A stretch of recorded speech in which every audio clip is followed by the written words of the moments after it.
Hello and welcome to Swapping Joysticks. It is the 20th of August, 2023.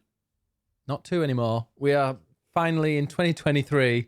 I'm your host, Ben Ostwick, otherwise known as Biggest Bennis, and joining me, as always, indoors, Ed Nightingale. Hello. You're right. What is Swapping Joysticks? Tell the listeners or viewers. Swapping Joysticks is for viewers and listeners now, which is nice. Don't worry, we're going to stop bleating on about that. Yeah. And it's a podcast about gaming and LGBT gaming news and streaming and some other shit that we've been doing that we feel like talking about. Yeah, usually other entertainment as well. We do talk, if we see a film that we've seen, if we see a film or some theatre play or whatever, we might talk about that as well. Some theatre play. Yeah, we've done that. We've done that this week. It's been quite an interesting week because it's been Ed's birthday. Ed 40. He is here. I'm He's not still 40. You're closer to 40 than 30. Yeah, all right. I don't need reminding of that. Thank you very much. But yeah, Ed, despite his very boyish looks and twinkish body and zero hair below his neck, That's definitely not true. I mean, that's true. But yeah, so how was your birthday? It was nice. What did you get up to? Well, you and I went to the theatre on Wednesday. What did we see? We went to see, well, you said we were going for dinner. Yeah. And I was very excited about, a lovely dinner somewhere. This would be nice. And then we rocked up at the theatre instead. And I was like, this is lovely, but where's dinner? But you got dinner. Yeah. So they promised me, I'd love that I spent all that money and you're starting moaning. No. The show was amazing. We went to see Cabaret. They did promise a 3-course meal to start with, which technically they did fulfill. It was more 3 courses of picky little bits that you could probably put all of them onto one plate and that would be a light dinner. Yeah. So, a light starter. Yeah, I am sorry and then you were like passing out. Because you've got you're weird. If you don't eat... I'm weird, yes. You That's are like, correct. If you don't eat a lot of food, you're like, I'm going to pass out and die. Yeah. Whereas most people, I mean, I've skipped meals plenty of times. I can't skip meals. No. I have a very high metabolism. So if I don't eat, then I faint. Yeah. And if I don't eat and then drink, I'll be fucked. And you were on your birthday. Well, no. Well, yes, but no. No, He wasn't. I shouldn't have said that. Hi, Ed's dad. No, it was more the food was very light, but it also came with a bottle of champagne. So the champagne went straight to my head, and we didn't eat a huge amount. And I was kind of just sat watching the show like, this is really good, but I feel quite drunk, and I really need to eat something. So yeah, it ruined the night, did it? It did not ruin the night at all. I very much enjoyed the show. We got there a bit early, so instead of going through the front, you go through the stage door and then down the stairs and down into the theatre and the bar. Is it the Kit Kat Club? Yeah, they call it the Kit Kat Club. I can't actually remember the name of the theatre, but the bar had musicians and dancers performing. We got a free shot. We did a vodka, which is vile. But was it vodka or was it schnapps? Oh, it definitely wasn't. That was vodka. Okay. Yeah, because I nearly gypped. Gypped? Or gipped. Is it gypped? I think it's gypped. I've never heard that phrase. It's a northern thing. Clearly. He's going to gyp. Yeah. Probably He's gonna gyp. It's probably offensive, so I apologise if it is. But wow. Yeah, no, if you gyp, it was vodka. Like, who takes a shot of vodka? Alcoholics. I like it mixed. I think only alcoholics drink shots of vodka. Straight from the bottle. Yeah, exactly. In a brown bag. Exactly. Yeah. No one else would drink vodka. Like, you need some flavour. Like, vodka's not... It's just got a horrible taste. I mean, I drink vodka all the time, but with lemonade or juice or whatever else. I don't particularly like vodka. Even with... It's my absolute go-to. I like it with Red Bull. Because I don't like Red Bull and I don't like vodka. Mix them together. Great. I'll have that. That's a night out. Agreed. Mm-hmm. Anyway, we had some drinks. It'll be the last time in the podcast, don't worry. Yeah.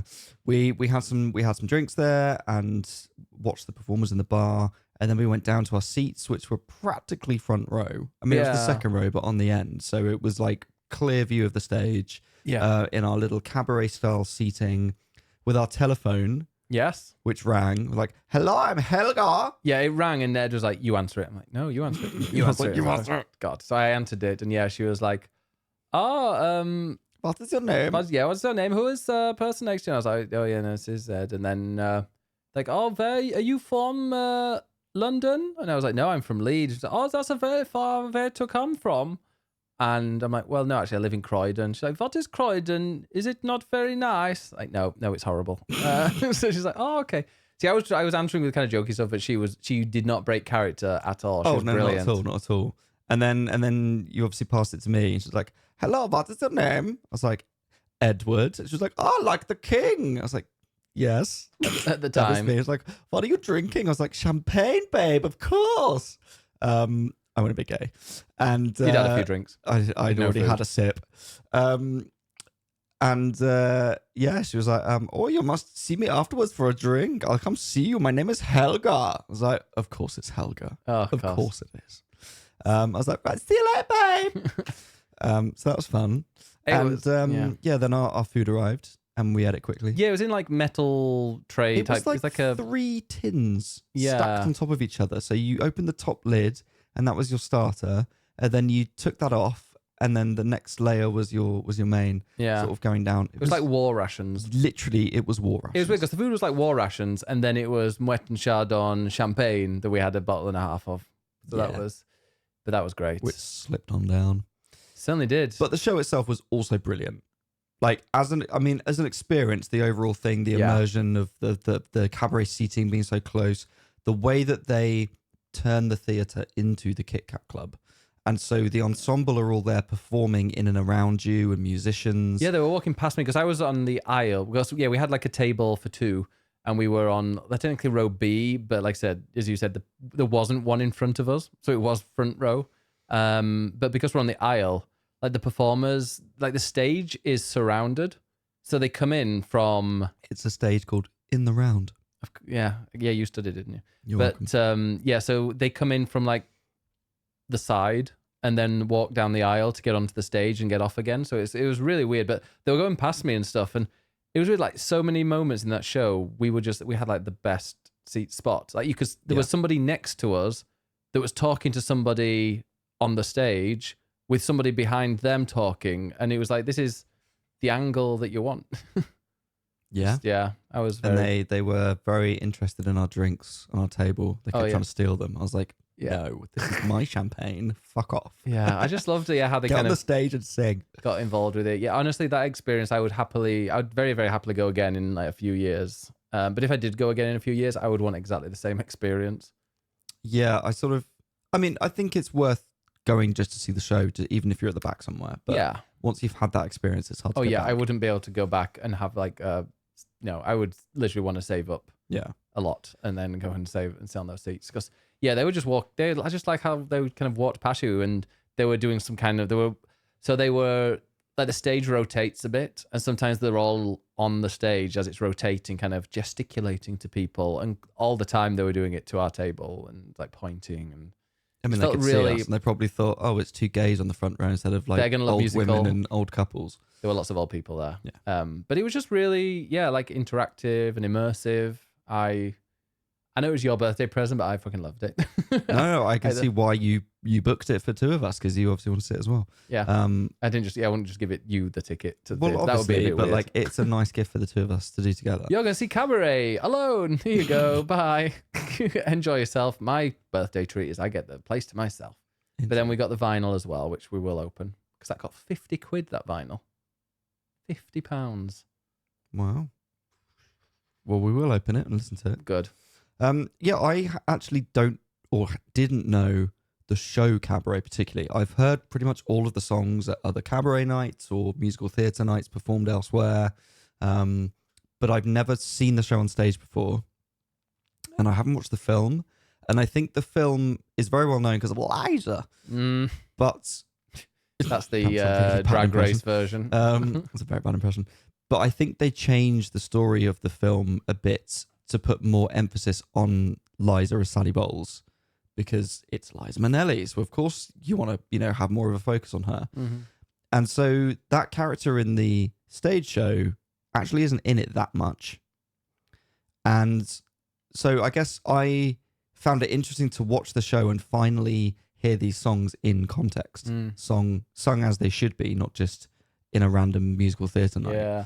So that was really interesting, and I think the show, I think the production was so good because of the immersion and because of the Kit Kat Club and the ensemble coming all around, that whenever it was MC and the ensemble doing a number, I was totally into it and really, really enjoying it. Oh, MC was fantastic. Yeah, Like really, really MC's the clown who master of ceremonies. Yeah.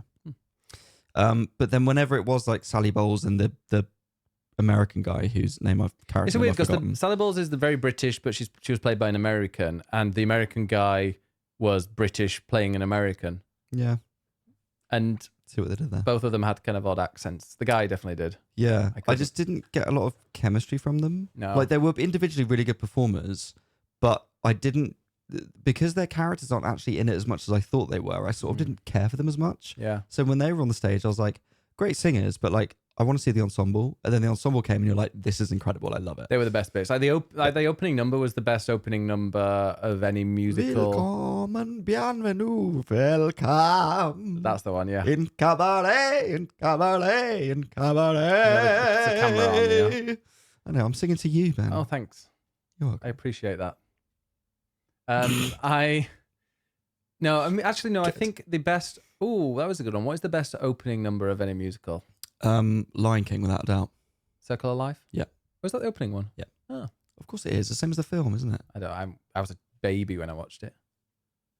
And you don't remember? Is that No. not burned into your brain? All I know is Scar's mother gets shot or something like that. I'm not sure. Wow. But yeah, that's I think for me, Phantom, just because of like the way that when the chandelier gets lifting up and it's like boom boom and all the lights are flashing, and that to me, although it's not really a song, is it? It's just like the opening overture. Is it an overture? It is an overture. Yeah. Well done. Thank you. Because it's usually called overture, that's why. I think it might even be called that. But yeah, the actual opening number, because that's Think of Me on Phantom. Think of me, think of me, don't know why I'm singing like that. Yeah. I like, what? It's a great song. Every single song in Phantom of the Opera is amazing. Of course. But no, I think that one, if I had to kind of just watch one again, it would be that one. Just by the end, I was just like, oh my God. So the thing with The Lion King is that it starts incredibly, and then there are still amazing songs later, but nothing beats that opening. No. And when I first saw it, it was on Broadway when I was on a school trip to New York, and we went to see it. Oh, we went to fucking Whitby. We had a jazz tour, so we went to New York. We went to Lightwater Valley and we were very happy. My brother, he went to Tenby. Very, very lucky. Privileged. Wow. Mm. Yeah, we went to New York. And basically one of the, I think it was a saxophonist in the jazz band. I played bass guitar, by the way. Yep. And also sang in the jazz choir. So it was a joint jazz band, jazz choir. You are literally insufferable. I'm not insufferable. I can just imagine. I was proposed to. Were you? Yeah. By whom? By some ladies at the school. I mean, young ladies. So as part of the trip, this is the tangent. As part of the trip, we went to an American high school in like New York State and did like a joint concert with them. So we spent the day in their school hanging out in an American high school. All right, Prince Andrew. Funny. And then in the evening we did a joint concert, and they did the first half and they were like terrible. And then the second half, we then basically blew them out of the water. And they were like, oh my God, you guys annihilated us. Oh, your accent's actually even better than the guy in Cabaret. Thanks. Yeah, they're like, you annihilated us. I'm like, yeah, because your band was shit. And one of the jazz choir numbers was my solo, which the choir were backing me to. And afterwards, like a gaggle of girls came up to me and were like, oh my God, will you marry me so you can sing to me every night? I was like, no. Yeah. So, yeah. That was before you knew, wasn't it? I mean, I think I knew. Anyway, as part of that trip, the saxophonist had a pen friend who was playing. I forgot where this was in the story. Yeah, but yeah. who was playing Simba in The Lion King. Oh, that's so where like it this is. young, like 15-year-old or something, who was playing young Simba in The Lion King and was like, I can get you tickets. So it was literally $10 tickets, which were essentially the standing ones at the back of the stalls, Okay. which they don't do in the UK, but they do in Broadway. So you can basically buy, I think buy and basically, they came from basically, buy a super cheap ticket to just stand at the back. They do that at the opera, but it's still like the ballet, but it's still like £75. Yeah, this was literally $10. And the thing with Circle of Life is, as you know, or you might remember from the film, it's all the animals coming out to praise the lions. And so it's all done through puppetry in the show, but they literally come down the aisles, like through the audience. Spoiler alert. Yeah, spoiler. So we were stood at the very back, and I literally turned around at one point and the curtain opened behind us, and there was like an elephant and cheetahs and bird people literally right behind me. And I was like, oh my God, what's going on? And then they just came like right past us down the aisles, parading up onto the stage as this like huge thing. And I was just like, this is incredible. And then you saw it in London, didn't you? I have seen it twice in London.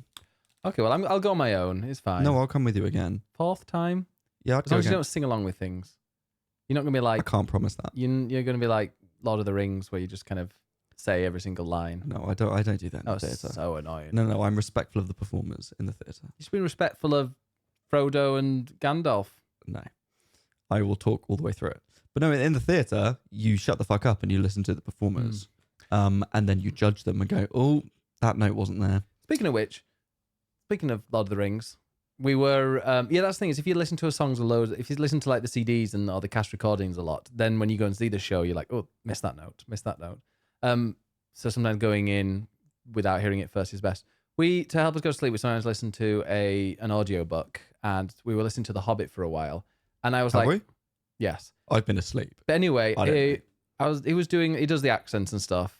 A bit like, Stephen Fry in the Harry Potter ones. It does very close accent. And then he did Schmeagol, and I was like, fuck, that was really good. It was Andy Serkis that's reading it. Of course it was. I was like, wow, this is brilliant. He's really good. Of course. I didn't realize how well he speaks. I'm only used to hearing him like, He's very well spoken. Oh yeah. I mean, he's an actor. Not in Lord of the Rings.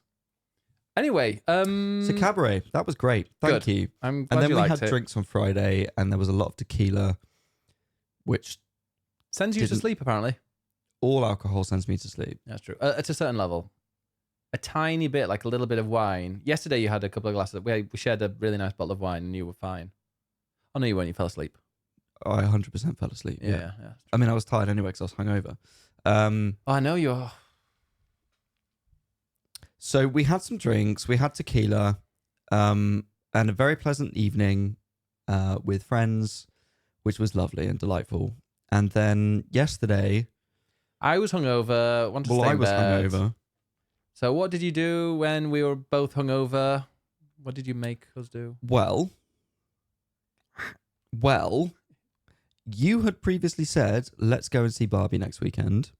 I was like, you know what? Let's do it. I was thinking about you. I was like, no, it's a bit cruel of me to be like, no, let's not go. So Because you I had said that. I said that before I had a hangover, though. Fine. B, I wanted to go and buy some trousers because we're away next week and I need some trousers. And C, we needed to go food shopping. So I said, let's go to Westfield and we can do all three things at once. And we may have been hungover, but I thought sitting in the cinema might be a nice thing to do. Climbing 70 steps to get to our seats certainly didn't help. Wow. Did you want to sit on the front row? Yeah. Because then I could have walked out for a bit and come back. I was sat up there, Wow. right at the back, right at the top, about an hour in going like, I could probably go for a little walk now.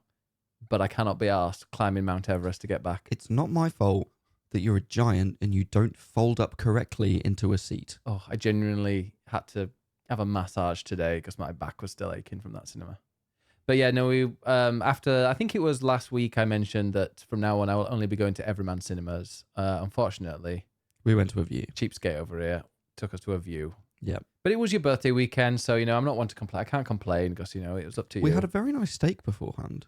Oh, we did. Yeah. Really did. Anyway, Flat iron. yeah, if you ever see a Flatiron restaurant, go try it. It's really nice. Yeah, good steak. Mm. Which sorted us right out with a hangover. It did, but also then we went to the cinema and I didn't have any popcorn or sweets or anything because I was quite full from from that. And that I think always amplifies the cinema experience, kind of grazing and eating sweets and having a nice big Pepsi. You just don't like sitting in the dark watching things, do you? No, well, no. No. So we went to see Barbie because we saw Oppenheimer last week. So this week we saw Barbie, so that we've ticked them both off. We need to start being like nice about films and stuff, and we need to start seeing films that are really good, because people must think that we just are critical and miserable about everything. I mean, I am critical and miserable about everything. That's true, but I'm not. I can be easily pleased. Okay, well, what did you think about Barbie? It was exactly how I expected. I was not, but I mentioned this earlier on stream. I'm like, I thought I'd hate it, and I hated it, so therefore I can't complain. But it's like some people, I've said this as well to you. If there was a really good cricket film, a film that revolved around cricket, and people were like, that was great, that was incredible, you'd probably still hate it because it's about cricket. Or an average person that doesn't like cricket in the slightest wouldn't like it because of the topic. This, I just don't care about cutesy. Are you saying you don't care about women, Ben? No, I'm not saying that. Saying that I dislike. I think that's exactly what you're saying. I just actually. dislike these kind of films. I don't like films in general. No, give me a I've realised that. documentary. Just give me a documentary. That's fine. And also give me a film that's like an hour and a half. Barbie was 2 hours, which was about 2 hours too long. It was an hour 50, I think. Yeah. Well, I don't know. I was just really bored. I fell asleep the last 10 minutes or so. And I felt myself cringing at you cringing at the start, because the start is where it's most obnoxious of, hi Barbie, hi Mommy, hi Mommy, hi Mommy, hi Mommy, constantly. And I was like, who the fuck wrote this script? We are 20 minutes in and the only words I've heard are, hi Barbie. I think I really liked the very, very, very beginning, when it's like, oh, in the beginning, there were dolls that were children, and then came Barbie, and there's all the kids like smashing up the dolls. I quite like that. I mean, I enjoyed watching Linda toddlers smashing up babies. Yeah. That was great fun. Put your mic down a little bit, you're just spitting in it. There you go. All right. And just helping. Yeah, which the whole thing was a 2001 Space Odyssey reference. Was it? Oh, have you not seen that? I thought that was a song. Boom.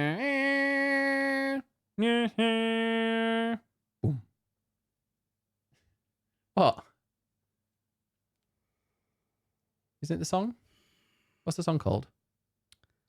I'm pretty sure it's part of The Planets by Holst. Oh yeah, the Ric Flair song.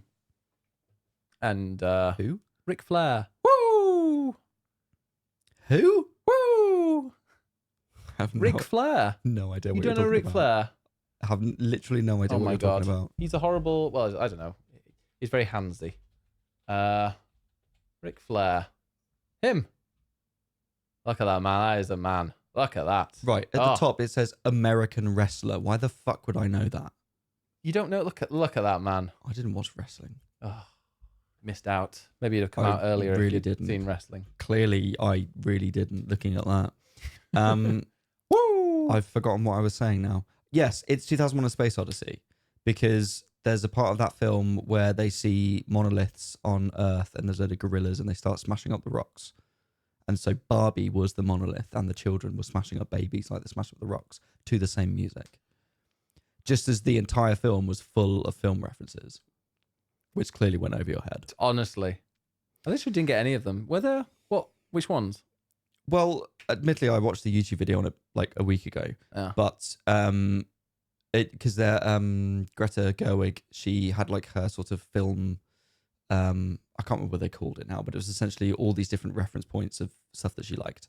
So all the stuff in Barbie Land was done on a soundstage, on a set. It's called a soundstage, and essentially the way that they created the set and lit it and all that kind of stuff was taken out of like 60s musicals.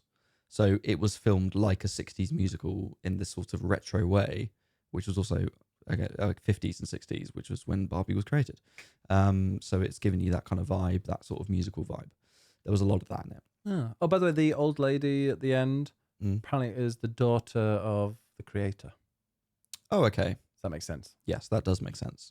She Spoiler, wasn't we hired haven't seen it. well, nobody was hired for their talent. I mean, I say spoiler, it's not as if It's It's not part of the thing. it's very predictable.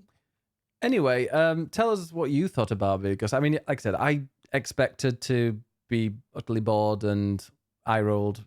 I just didn't expect to like it. And I didn't like it, so I'm not going to complain. I wanted to like it, and I didn't, and I'm annoyed. Explain. Well, the thing is, you don't go into a film called Barbie that is bright and colourful and about a kid's toy expecting subtlety. So clearly it's on me to be like, as to why I'm annoyed. But like, there was just no subtlety to that film. It's like, it's making a very obvious point about gender roles, and that in itself is great. I'm totally down for like flipping gender roles and having something to say about that. And I'm totally down for a film that is predominantly casting women, has women in it, is feminist. Absolutely incredible. We need trans that. representation as well. And that as well. Like, we need that. Also, loads of the male characters were gay, or actors are. So that's great. And the whole gender playing around with it, great. But when you put all of that together, it's just a lot. Like, it's a lot. The whole film was a lot. And for me, I just found it really patronizing and really preachy. And it's like, within 5 minutes, you're like, I know what point you're making about this film. Like, I know that you're making a point about the need for gender equality. I don't need a 2-hour film to then explain that to me. Well, maybe it's not aimed at you. Well, maybe not. And it's not that I am some expert on gender and can't learn anything, because we can all learn about things all the time. So, everyone should go and see that film to understand things. But I think two groups in particular should. Teenage girls that need the boost to like succeed in life. And well, not need, but, should see that to give them a boost in life and be like, no, fuck the patriarchy. Women can do everything that they want to be. And that's great. And young women and young girls should be taught that. And then straight men should go and see that so that they actually understand their privilege and can check their privilege. And not to say that as a gay man, I'm not in that and I can't learn anything from it. But I feel like I'm someone who understands the need for equality and would love to live in a society that was equal. So I don't need a film to explain that to me in incredibly simple, cliched, stereotypical, predictable terms. So clearly, like, you can... The thing is, I find it hard to enjoy on a simple, it's just a sort of musical comedy film. Enjoy it on that basic level, because it's so in your face about gender roles and feminism that you can't not think about it in that way. And it just made its point so clearly and obviously and right from the beginning that by the end of it, I was like, I get your point. You're literally smacking me around the head with a hammer with it. I don't need that. Just a little bit of subtlety would have been nice. I also just find it really ironic that for me, the best character, actor, person with the best songs, the best lines was Ryan Gosling as Ken, who is playing a man. So that irony was also not lost on me. Yeah, I mean, for me, the best bit was the music. The music was great. Even that song, the annoying one, I'm Just Ken or something. That was the best bit. That was the like with the whole musical number with a load of men dancing. I was like, I thought this was a film about women. Well, maybe it's your Maybe that's my bias. Your bias. But yeah, because I was really tempted to go for a pee or a walk like 5 minutes before that, and I was really glad that I stuck around, because I'm like, I should probably wait for that one, because that's probably gonna be like the main bit. But I really did like that bit. But I found like normal. I mean, a man who is toned and has, is attractive and like has his shirt open the entire time, I thought I'd be like, wow, that's really hot. But I actually didn't find him attractive in the slightest. I mean, he's attractive. He's an attractive man, but not for me. He is for me.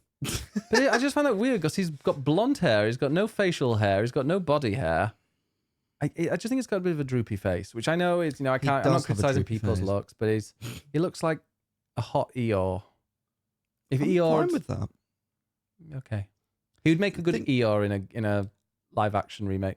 See, for me, Ryan Gosling is hot in a I wish I looked like that way more than a I want to jump on him kind of way. I look at him and think, wow, maybe I now want to bleach my hair and style myself like that. I'm not a fan of blondes anymore, so you'd have to find a new place to live. Great. No, but I mean, if you would You get your chiseled abs if you want. I will I'll work on that. I will support you on that. Honestly, though, I was saying earlier, like those sit-up machines, those like crunching frames that people use. I used those for quite a bit when I was like 19, 20, and I mean maybe that was the thing as well that helped. But also they're okay. They're good. I mean, there's a gym downstairs. There is, but they don't have one of those. Sure. Anyway, Barbie, fun, bright, colourful, well acted, nice idea. I just found it a bit overblown. Yeah, and it wasn't for me, but I knew that wouldn't. I knew I wouldn't like it. So, well, should we talk about video games, as we are technically a video game podcast, and it has been a half an hour. Good. We do this every time, though. People should learn to expect this now from us. They should. We'll but I just think witter on about any old shit for a half an hour and then be like, oh, we're doing a podcast. we will, but then every now and again we'll have a week where we don't really do anything and just go straight in. And then it's a boring week. Yeah, then it's 20-minute long. Okay, let's talk about what we've been playing. Why don't you start? Because I can't really. Well, I can tell you what I've not been playing. And what's that? Marvel Snap. Oh. I deleted it. Oh. Well, this is a turn of events. It is, yeah. As someone who's played probably more Marvel Snap than it'd probably be in my top 5 games, like playtime ever. The amount of time I've played it. I just really, and I enjoy it and I enjoyed playing it, but it was getting to a point where the enjoyment was below the, I won't say addiction, but like kind of need to play it, because it's a game where you need to have, if you want to kind of progress and finish the battle pass, you not only need to do all the missions for the month or for the 4 or 5 weeks, however long it goes for, but you kind of really need to do quite a lot of the weekly stuff. So, and also there's the, log in every day to get your free coins or your free credits. But it was getting to a point where I needed to complete 25 weekly missions, but there are only 6 that are available at any one time. So you literally have to log in and do a bunch of missions and play a bunch of games pretty much every day if you want to complete the weekly missions. And also there are the season pass stuff, that the missions the missions that you get, the monthly season pass missions you get, they unlock really slowly. So each week the season pass is always 4 or 5 weeks. I don't know what the reason is. I don't know why some are 4 weeks, some are 5 weeks. I'm not sure. But yeah, they'll have a bunch of weekly missions that will release every week. However, out of those weekly missions, they'll only show the first 4, and then for like 3 or 4 days or 5 days afterwards, they will like unlock another mission. So it's just like constantly like drip feeding you content to do, but you have to kind of go there and do it if you want to get, maxed out of the battle pass. And I was doing it and going, I'm just playing this because I want to tick a box and I want to have the 25 out of 25 weekly mission bonus. You've been manipulated, Ben. I have. But I enjoyed that at the start. I actually really enjoyed playing it. So that was kind of like a bonus and a reward for doing it. But now I was doing it because I felt like I had to. And I'm like, you know what? I would still enjoy playing it, but I'm going to delete it. And I'm going to like show myself that I can stop playing it for a bit. And maybe I'll re-download it again in the future. I don't know, but I just deleted it. And then I went and downloaded Animal Crossing Pocket Camp. Oh. Which I haven't even loaded up yet, and I don't know what that's going to be like. But I just maybe it's going to be crap. I don't know. There's also I did download a game from Apple Arcade. Oh. So it was free. Well, as part of a subscription. Yes. And it was a game that we have spoken about recently, because I was going to stream it, called Good Pizza, Bad Pizza. It's the pizza game. We saw it on Steam. Oh. Is it Good Pizza? Was it Brenda who told us about that? I think it was, but it's available on Apple Arcade. And I was like, okay, I'm going to download that. And I was just looking at the reviews. People seem to love it. What's it called? Good Pizza, Great Pizza, Cooking Simulator. But apparently it's available on there. But it's really like diverse. It's apparently got really cute characters. I'm going to be playing that. I want to kind of give myself half an hour to play it, just to see if it is the type of game that I can pick up for 10 minutes on the train or whatever. I'm not sure if it is or not, but yeah, I'll be playing that. But yeah, Marvel Snap, it's been brilliant. I think it is a fantastic game. I just felt I was getting a little bit addicted to it, so I needed to stop myself from playing more. I think I've played it more in the last week than you. Oh, definitely. I mean, I've deleted Because it, so yes, you have. Well, yeah, but I don't play it that often. And you've had a break before. For me, it's a train game. It's something I play when I'm on the train, which is annoying when then you lose signal in the middle of a game. That's another reason why I wanted to get rid of it, because I get angry and I'm like, quite a lot of the times recently I've been losing. And I don't know if that's lots of other people playing it and getting better, or maybe the only people that are really left now that it's kind of died down a bit are the people that play it all the time. And I just get annoyed. And like, I mean, that's now me. I've lost almost every game. I feel like I'm going backwards. Yeah. And it's not because I've got a bad deck. I feel like the cards I've got... a lovely deck. Thank you. I think the cards that I've got go well together and make a good discard deck. And in theory, if they come up in the right order, I can win and do very well. But it's obviously completely random as to which cards you get. And it just feels like it's randomly against me all the time. Yeah. And it's like, I've got great cards, but it's just not working for me. And I'm losing every time. And I'm like, this is just bad luck, and it's irritating me. They say the best thing is like you identify very early on whether you've got a good hand or not, and if you don't, then you withdraw. Yeah. If you do, you snap so that you get more points as a reward. But I'm like, yeah, for example, the Patriot deck. So I've got a bunch of decks are like a set of cards that you have that kind of work together so that you can do really well. When you start off, you just play any card and kind of go through the basic, like the lower levels. But when you're higher, you want decks that kind of with cards that work together with each other. And I've got one that's a Patriot deck. And so the Patriot one gives like all cards that don't have any abilities an extra 2 points. And then you can have a Mystique with that replicates that. So then every card that has no ability has 4 points. And then there's another one that can like multiply that. So you end up getting like really high levels. It's great, but when I play that, I gotta say, well over half, maybe in like nearly 75% of the cases, Patriot doesn't show up. And I'm like, has it been nerfed? Are they doing a thing because this deck is too powerful that they've made it so it's not random? Or are they, I don't know. Just the majority of times I played a Patriot deck and it didn't even appear. So it kind of ruins the whole deck. It's like, well, now I'm just pissed off. And so the deck I have is a discard deck, which is basically certain cards will discard others. And then those other cards, most of them will come back. When they are discarded, they come back with higher points. So the idea is that you discard as many of your cards as possible to like beef up their points and then play them at the end to be like, bam, see you later.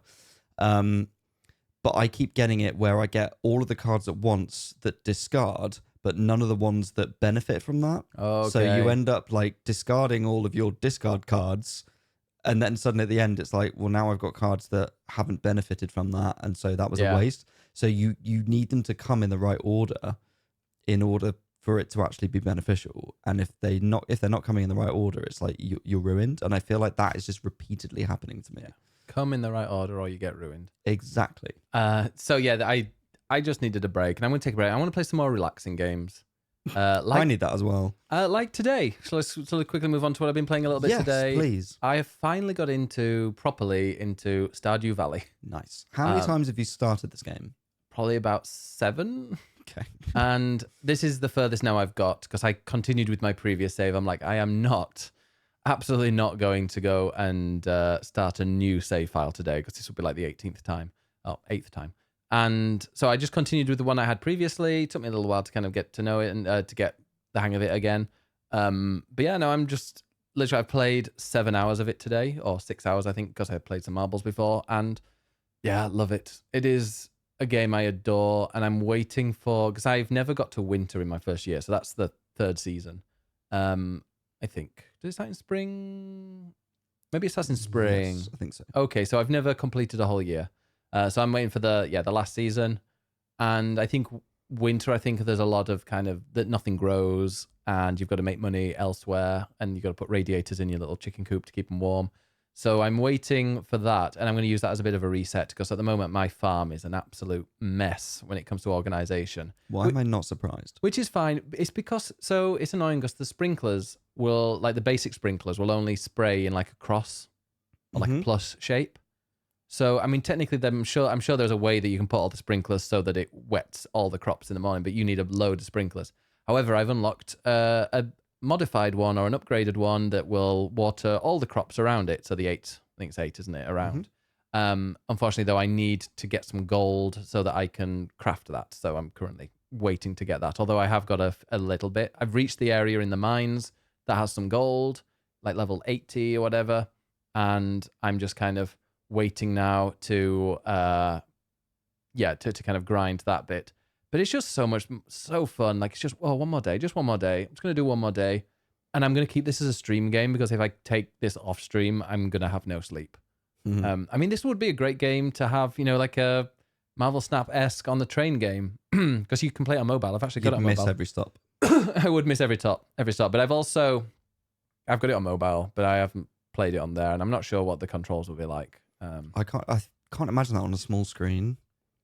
No, they'd have to. I don't know. I'd have to see what it looked like on there. You want to be precise when you're hoeing. Yeah, you need to hoe precisely, exactly. Yeah. Well, there are a bunch of other games on mobile that are fun, but I'll tell you how Stardew's getting on next week. I'm not going to spend too much time on it, but I will tell you how winter is because I've got a feeling winter. I'll probably actually, I was about to say I'll experience it on Thursday, but no, because we're at Gamescom.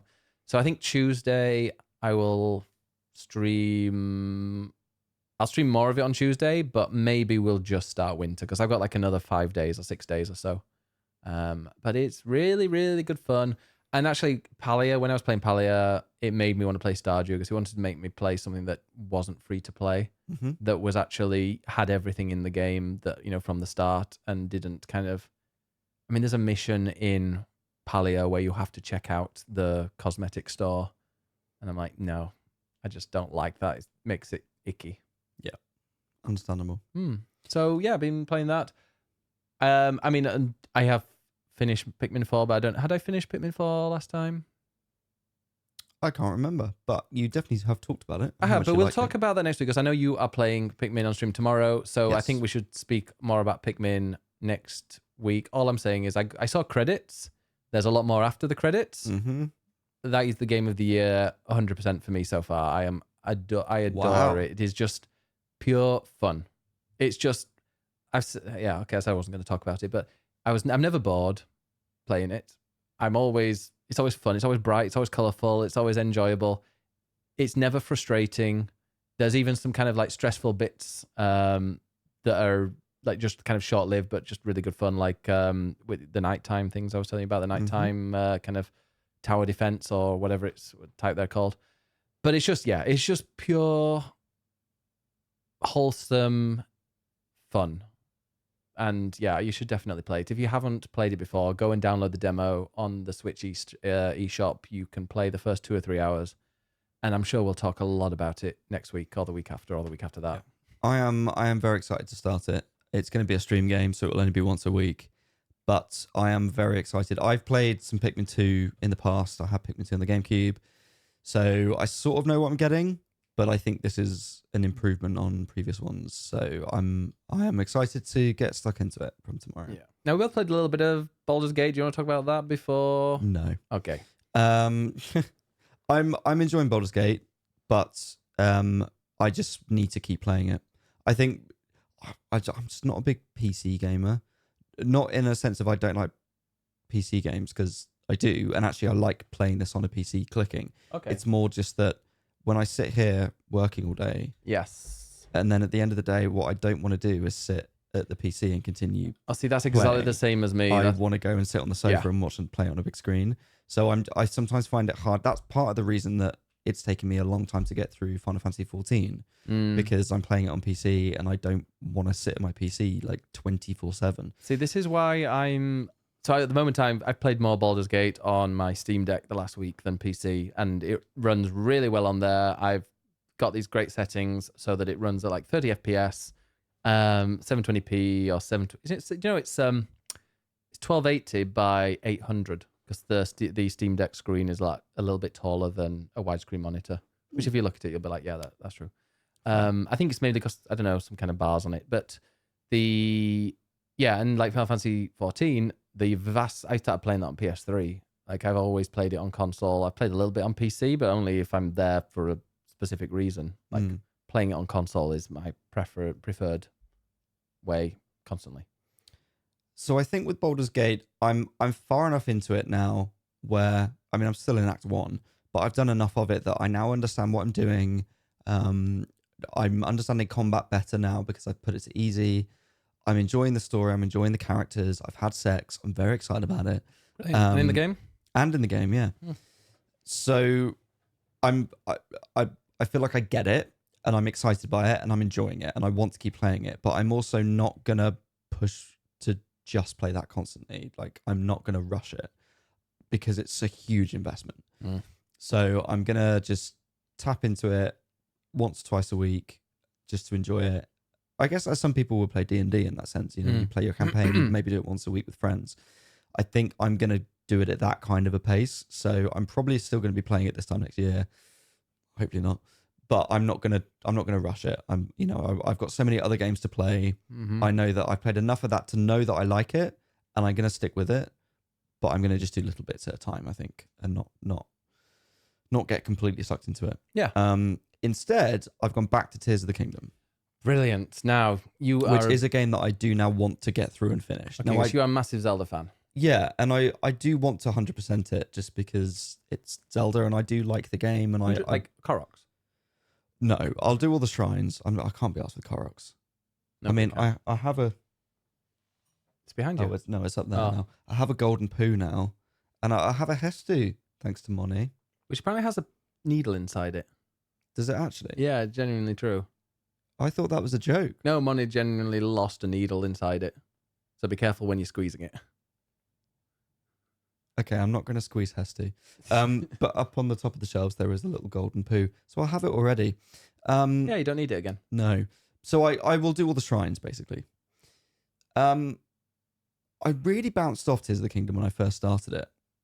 And because it's Zelda, and because it's a sequel to Breath of the Wild, which I love, I've thought, no, I want to come back to this. I want to keep playing it. In terms of how far I am, I think I'm nearly 70 hours into it now. So I played it a lot. Fuck me. Even for a game that I'm slightly iffy about. I have done 3 of the temples. So I've got 1 more left. And I've got 2 bits of the map, basically in the southwest, to unlock with the towers. Yeah. So I am basically going to unlock those, do the last one, then I'm going to tick off all the side quests, do all the shrines, and then go for the final boss in the middle. And the more I play it, the more I do like it for 2 reasons. Partly, I'm just taking my time. I'm not going to rush it. Well, I'm not that I'm not rushing it. Like, I'm focused on it, but I'm not like, I need to play this. I need to play this. I'm like, no. The game is at its best when you're just pottering around thinking, oh, I'll go over here and I'll tick this off and I'll go and do that. And just sort of enjoying the moment of it, basically, rather than thinking, I need to get through this. I was about to make another point, and I can't remember what I was going to say. Well, there was a point where you were in a really bad mood for like 24 hours. What happened there?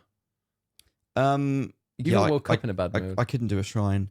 Well, it was partly because I went to the gym on Tuesday night, and that made me grumpy. You've been to the gym today. Are you okay?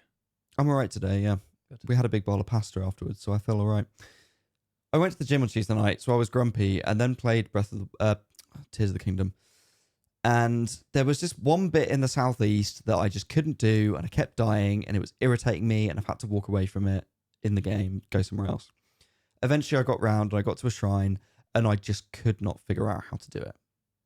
And it was pissing me off to no end, where I literally threw the controller and rage quit and went straight to bed. And when I say straight to bed, I mean I literally just didn't even say good night. Threw myself onto the bed, turned the light off, and was like, "I'm sleeping. Goodbye." Not even a good night. I was in a very bad mood, and the thing is, I was then talking to my colleagues the next morning. You woke up in a bad mood as well. I did because normally people when they wake up, they're like, "Oh, it's something." No, it was still on my mind. It was annoying me, and I talked to my colleagues about it, and they were like, "Oh, I know which shrine." And then like Liv, who you might have seen in my stream a few times. Shout out to Liv. Sort of said one thing that immediately just went in my head. That's the best, like, when they don't tell you. Yeah, that's when they don't spoil it, but they just plant something. Yeah. And immediately within 2 seconds, I was like, I know exactly what I need to do. Why did I not think of that? That is so stupid of me. And the second your lunch break came around. Not even that. We finished the meeting and I was like, switch. Well, I didn't want to drop you in it. You know? No, I told my boss it's fine. I did it in 2 minutes. Was like, you'll be pleased to know I've done it and I've moved on. So that was a very annoying shrine. But I feel like that was the cork popped out, and now you've just been playing it since. Yeah, because I want to play it. I like Zelda and I love Breath of the Wild, and so on a base level, this is still a very, very, very good game. Like, it's not a bad game. I think the way I feel about it is that I wanted something new, and for me, too much of the game is the same as Breath of the Wild in terms of sort of the look and feel of it. The map is the same. The structure is the same. You've still got 4 things in each corner, which is the same cities that you're going to. You've still got shrines to do. Like, you kind of know what you're getting before you play it, which is irritating to me, because what I really like about the Zelda games is that everyone is unique. Everyone is in a new version of Hyrule or whatever world it is, and has its own art style and its new little gameplay quirks. And this is a sequel to Breath of the Wild. It's kind of just more of the same. Now, it does change things. There are new ideas. I just don't like the new ideas. So I'm annoyed that it's not different enough, but the stuff that it has changed, I don't like. So great. Well done, me. The stuff it's changed, there are 3 major things. Well, 4 really that I don't like. 2 of them are the powers. I don't like fuse. I don't want to fuse weapons together. No? No. Now, it's kind of clever that you can fuse things together, especially with the bow and arrow. That's fine. What annoys me about it is that I like to play with a sword and shield, because that's Link to me, is sword and shield. That's classic Zelda. And as soon as you play with a long weapon, it's 2 hands. Don't take that out of context. Oh. It's 2 hands, so then he's got to swing it, and he ends up swinging it really slowly. And so the thing with fuse is that so many of the things fuse together that just, it's 2 short weapons becomes a long weapon. And I feel like you end up using a long weapon all the time, which means then you don't have the shield to protect you, and he's just really slowly swinging constantly. So I just feel like combat, as a result, to me, just feels really sluggish and is annoying to me. So I don't like that. I don't like the building. Like, you're not very creative, though, are you? I'm not creative at all. The controls are clunky, and I don't like this whole thing of creating your own puzzle solutions. And I realize that that is the big thing that people love in this game, and I totally get it. It's just not for me. I like classic Zelda, where there's one solution, and you have to gain the items and understand the situation and the temple and the structures and the mechanics to come up with the solution and work out how to do it. And that's satisfying to me. Whereas the shrine that I was annoyed at, I realized I could just basically skip half of it because I couldn't work out how to do it. So I used a load of platforms to build a tower, used ascend to go to the top, and just glided down to the next bit and just skipped it.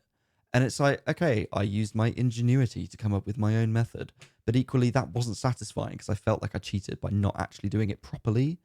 So that just annoys me. I can definitely see that. Oh, yeah, no, I can totally understand. Yeah. So for me, I'd rather have a set solution, and the building controls are just too clunky for me. So that's annoying. So I don't like those 2 things. Did I say 4? Maybe. Can't give us 2 more. I don't like the depths. I haven't been there yet. You haven't been there yet. But let's not talk about it. No, but it's too dark and it's repetitive, and I don't like it. Okay. Was there a 4th thing? Do you hate the difficulty? No. Stories? No. There was something else that's new. I really like Ascend, actually, as a power. Yeah. Fucking brilliant. The way you can literally go down and then just ascend to the top of things. It just makes you rethink about the world, and I love that. Yeah, there's a few times where I've been completely stuck, and I've been like, oh my God, I just need to use Ascend. Yeah. I also really like all the islands in the sky. There's not enough of them. Really? But there's not enough of them, but I really like the aesthetic of them. I've heard people saying the opposite. There's far too many. No, I wish that it didn't have the depths and they focused more on the islands in the sky. Okay. I'd love that. What do you think would make a good next Zelda? I mean, I've sort of talked about this before, and it's a mixture of all the other ones.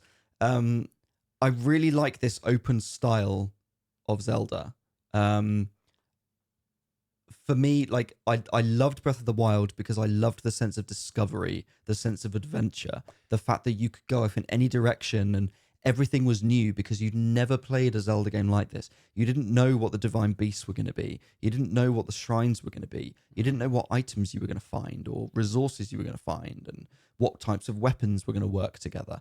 So everything was new. And fine, that's the same in every game, but No, I agree with you on that one. it was a new structure that we'd never seen before in a Zelda game, and that made it really exciting. And it meant that as you were off exploring, you were constantly finding new things, and it just made discovery exciting. That's why I really like Wind Waker as well, so far than what I've played. Wind Waker's incredible. One of my favorites. And the thing with Tears of the Kingdom is because it's the exact same map and the exact same structure, yes, there's more to do. Yes, some of the quests are a bit more interesting. Yes, some of the, there's new types of puzzles and new powers. But the map and the structure and the way you play the game is fundamentally the same. And therefore, I'm playing it like I kind of bounced off it quickly thinking I'm kind of bored because I know what I'm getting. I know that I'm going to go to the top of a tower and it might work differently and it might shoot me in the sky this time. But I'm still going to go to the top of a tower. I'm still going to look around on the ground to find shrines. And then I'm going to use those to get 4 things to level up my health. And then we're going to continue. Like, I know the routine and that's boring to me. And what I love about the Zelda games is that they're all different. Yeah. So what I want is I want that open air, open world vibe, but just with a new Hyrule. Yeah. Could And they I want go somewhere else? Would that break the... Well, it's always Hyrule, but Hyrule, something's happened to make it different. Like with this, they've got the upheaval. And I'm like, but they could have used that as an excuse to change the world more. Yeah. And like flip it on its head and give you like a new map and new bits. Yeah. But they haven't done that. So I'm wandering around just like, I know where I'm going. And I don't want to know where I'm going. I want to get lost. And I'm not getting lost. And that's annoying to me. Yeah. So what I want is that style, but in a new world. And then I want proper Zelda dungeons. Yeah. I mean, it would have been like they could have done so many different things because the reason why it's called like The Legend, isn't it? Because it's like a story being told. So it could have been told by somebody else and they've got a different view of what happened. The thing with Zelda, and this is the same with all Nintendo games, Nintendo don't give a flying fuck about story. They have come up with this Zelda timeline just to please fans, to make them think, oh yeah, all the games are linked together, pun intended. They're not. They don't give a shit. They just came up with a new gameplay mechanic and then formed a half-assed story around it. And they do the story in such a way that it's kind of very minimal. And so it makes you fill in the gaps. And so that's why I think Zelda feels so personal to a lot of people, because everyone has their own ideas of exactly how things piece together. But that's because essentially they've come up with half a story and then left you to come up with it. But they just tell it in quite a clever way.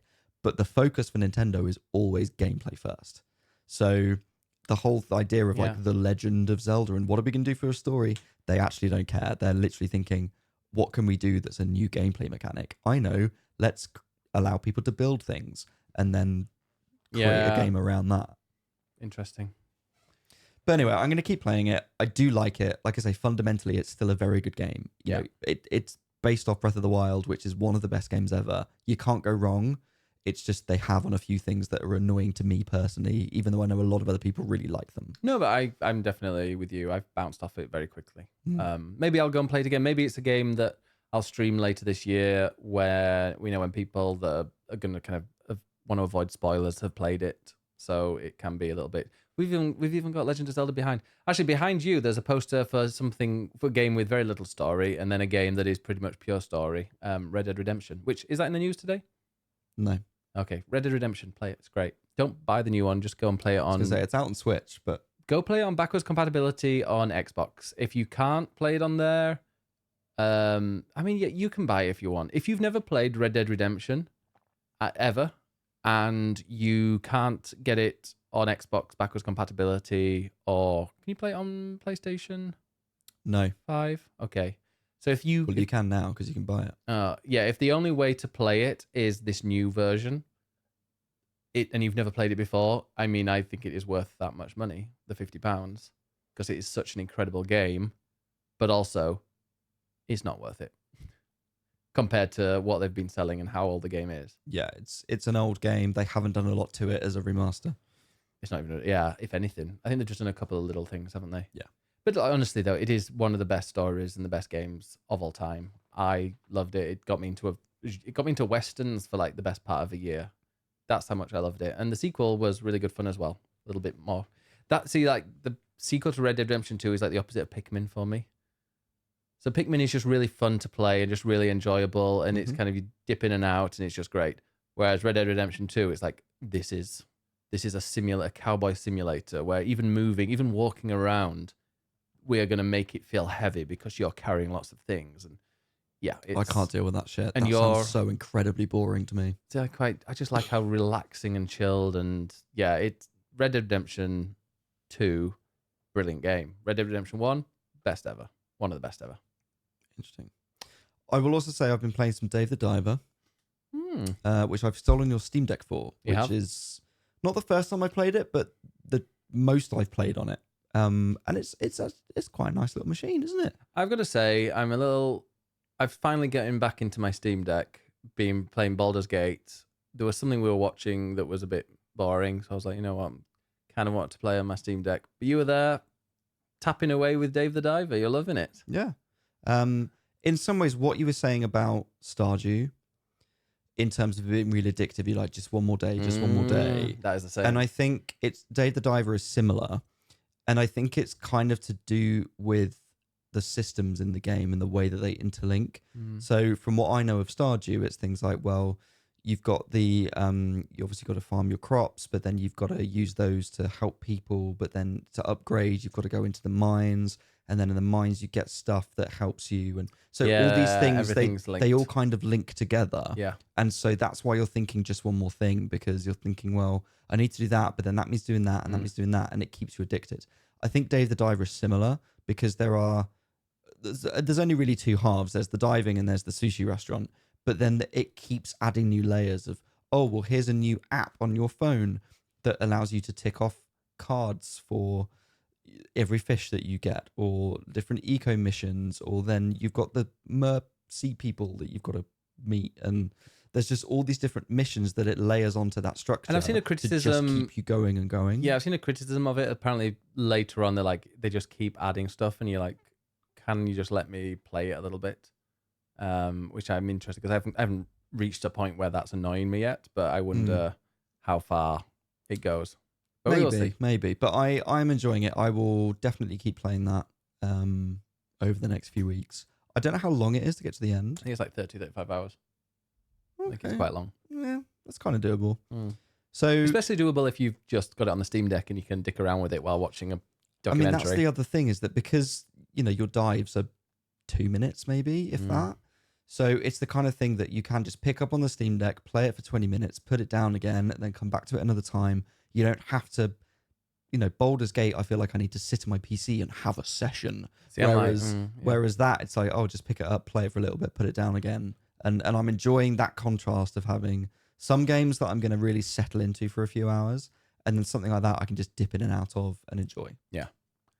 Brilliant. Well, that's what we've been playing. What have other people been playing this week? Let's find out. I know some people have been playing games other than Baldur's Gate 3, which is surprising. But most people have been playing Baldur's Gate 3. Yeah, and I will be playing more. I'm going to play some on the Steam Deck. I think Steam Deck's going to be the place. I will play it on Steam Deck unless like you're in here playing it and I'm like, I might just keep you company. And if the PC's free and the living in this area is free and you're here, so we can just chat. Yeah. That's like when I play on my PC. I don't. It's because you're a streamer. You have to talk while you play when you're at the PC. Yeah. Also, as so on my YouTube channel, youtube.com/biggestbennis, that's where I'm going to be playing some games. Like that's where I play games where I'm focusing on the game, and it's usually a brand new game and testing those out.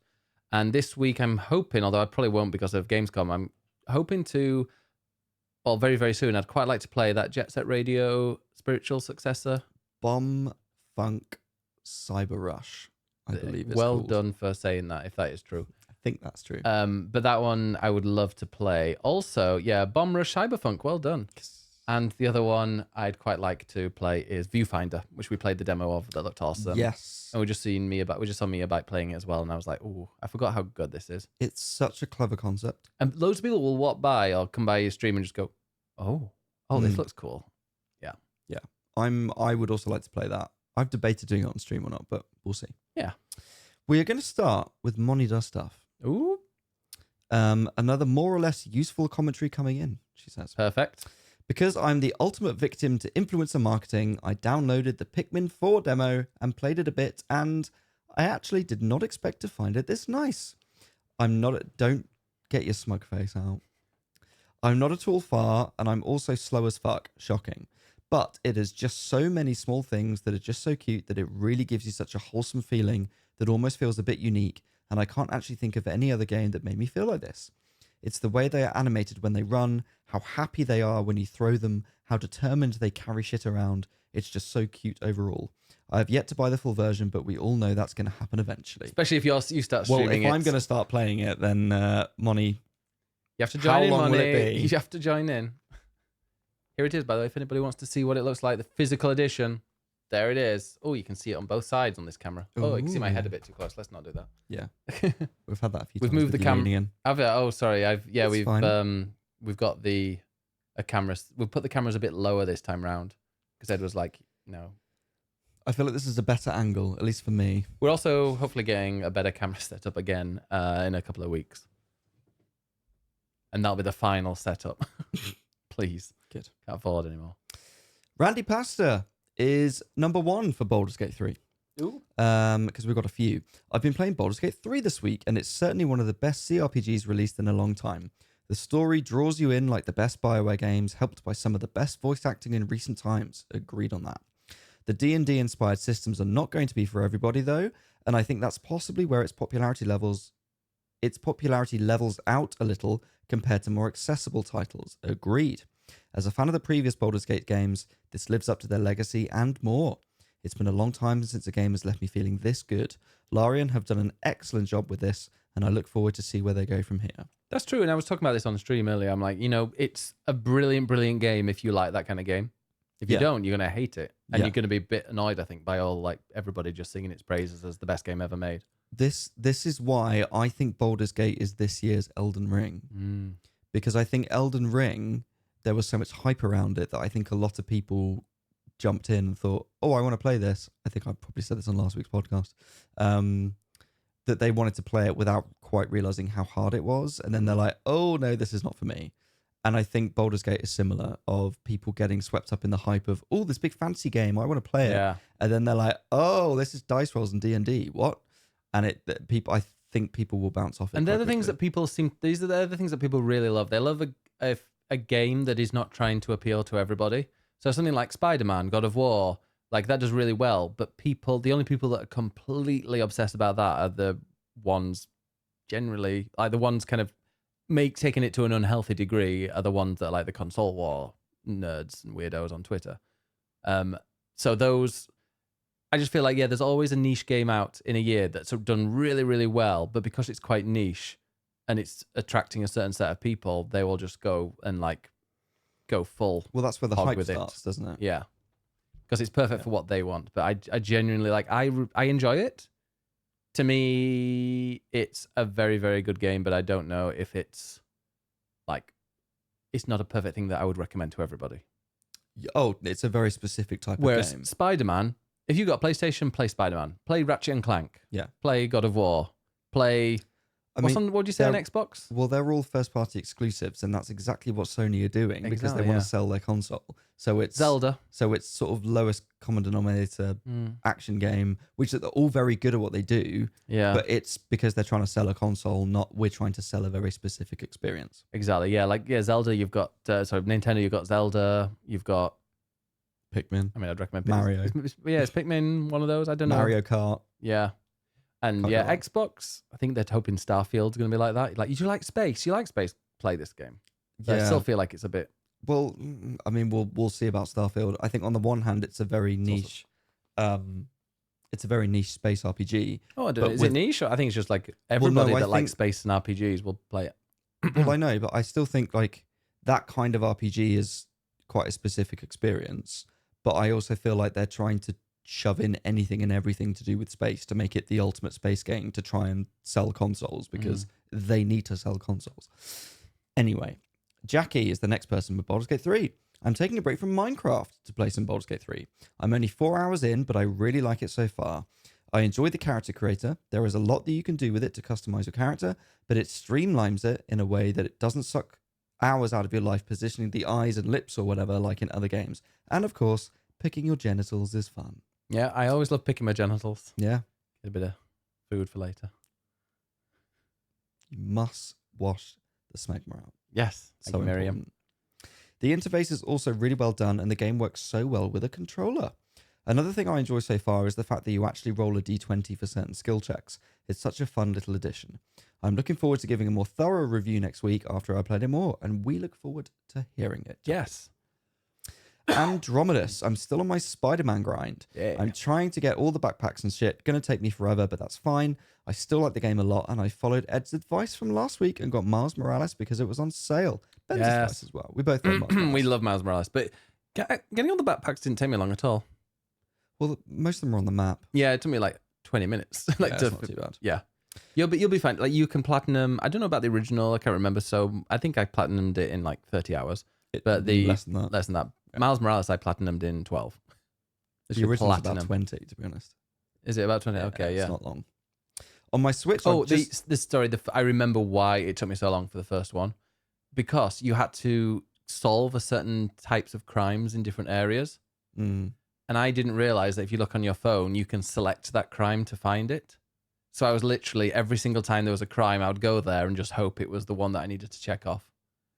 So that took me probably an extra 5 hours to my platinum. That was silly. Andromedus, on my Switch, I've just started Octopath Traveler. One long game isn't enough. I've only played for 3 hours, but I like it a lot. I choose to start with Ulberich Eisenberg. So I think that's Octopath Traveler 1. Oh, okay. Which neither of us have played. I have. Oh, you have? Yeah. Oh. I played it for 2 hours. Great. So I played the demo for 2 hours, and then it was like, now you must buy the real game. I was like, okay, so I did. And that was my last experience. I never played it. Great. Yeah, see, I only know Octopath 2, but that is fucking brilliant. Brilliant game. I'm gonna be playing that on the train this week. Yeah, I need to find a game to play on the move. Thinking of starting Bravely Default on my 2DS2 just so I can play something on all my consoles. And why pick short games? That's no fun. I don't know how long Spider-Man is though, but I don't think it's JRPG long. It's not. No. It's like 20 hours. So focus on that, tick it off, and then you've got the others. Mm-hmm. And Dinas, I finished Remnant 2 today. Yeah, and Dinas came into the chat earlier, was saying I've been playing Remnant 2, and I was like, please put that in the question of the day because I want to hear about it. So I don't know much about Remnant 2 apart from the fact that it's souls with guns. And reading this makes me think you're going to like it. So that's another thing to add to the list. I don't know if I will. I mean, I like a Souls game, but there are so many coming out. It took me about 20 hours to complete the game, and I really enjoyed it. Even on the lowest difficulty, the game was difficult on certain parts, but after 2 to 3 tries, I usually got the hang of it and got over the difficult parts, and it was very satisfying. I think that you can compare the game with Elden Ring, but it's not as difficult. It depends on the difficulty you play on. The game has many side quests which are fun, and you can join other people's open lobbies and help them on their adventure. I do recommend the game for anyone who likes a bit of a challenge, and I'm excited for the DLC releases. I like that idea. I mean, I've heard that the original was very much go and play with a team, play with a group of people. Remnant 2 is reviewed quite well. Yeah. And it seems to be a big improvement over the first one. Oh, yeah. That's what I mean. They got rid of the whole of the Ashes, didn't they? Remnant of the Ashes, because that's what it was called, right? Oh, yeah. So they got rid of that. They're trying to kind of like, I'm surprised they called it 2, because it seems like it has been, I don't know how much of a sequel it is. It's a bit like Lords of the Fallen. I can't wait for that next month. Yeah. Do we know anyone that's played that? Well, I will this week at Gamescom. You're going to be playing it? I need to message actually a guy. Oh shit, I do. Remind me. Yeah. Done. And then lastly, we've got Chaddy. I've been playing Dota 2 again after a long hiatus due to hospital and the Wi-Fi. How toxic. I'm using mobile data to play it, which is not too bad. I was surprised to find it only uses around 100 meg per game. 100 meg per game? That's like a gig for 10 games. Well, how long is a game? I don't know. I actually don't know much about Dota 2. What does it stand for? No idea. Diametrically or- opposed theatre antics. Dick or the arse?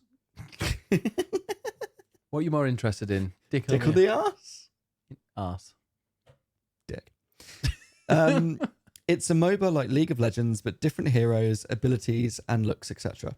I know these games sometimes get a lot of hate, and although it does make me rage, especially when you get grouped with toxic players, however, I love it. My favourite hero is Witch Doctor, who is a support. Ooh, Does ooh, ting tang Walla walla walla walla bing bing bang. bang. Ooh ooh ting tang walla walla bing bang. I bought the single of that, Me too. the cartoons. Yep. So Witch Doctor does healing, stuns, and big damage for his ultimate ability. I realise as a non-player this probably makes no sense, but essentially you are trying to be the first to destroy the other team's towers and base before they do. Each game lasts typically from 30 minutes to an hour.